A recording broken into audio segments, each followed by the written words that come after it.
اے پروردگار، میں نے اپنی اولاد ایک وادی میں جہاں کھیتی نہیں تیرے عزت و ادب والے گھر کے پاس لا بسائی ہے۔ اے پروردگار، تاکہ یہ نماز پڑھیں سو تو لوگوں کے دلوں کو ایسا کر دے کہ ان کی طرف جھکے رہیں، اور ان کو میووں سے روزی دیتے رہنا تاکہ تیرا شکر کریں۔ اے پروردگار، جو بات ہم چھپاتے اور جو ظاہر کرتے ہیں تو سب جانتا ہے، اور اللہ سے کوئی چیز مخفی نہیں، نہ زمین میں نہ آسمان میں۔ اللہ کا شکر ہے جس نے مجھ کو بڑی عمر میں اسماعیل اور اسحاق بخشے، بے شک میرا پروردگار دعا سننے والا ہے۔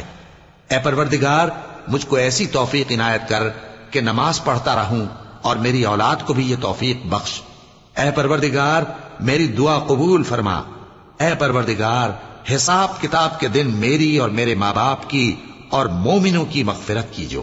اور مومنوں، یہ نہ سمجھنا کہ یہ ظالم جو کام کر رہے ہیں اللہ ان سے بے خبر ہے، وہ ان کو اس دن تک مہلت دے رہا ہے جبکہ دہشت کے سبب آنکھیں پھٹی کی پھٹی رہ جائیں گی، اور لوگ سر اٹھائے ہوئے میدان قیامت کی طرف دوڑ رہے ہوں گے، ان کی نگاہیں خود اپنی طرف لوٹ نہ سکیں گی، اور ان کے دل مارے خوف کے ہوا ہو رہے ہوں گے۔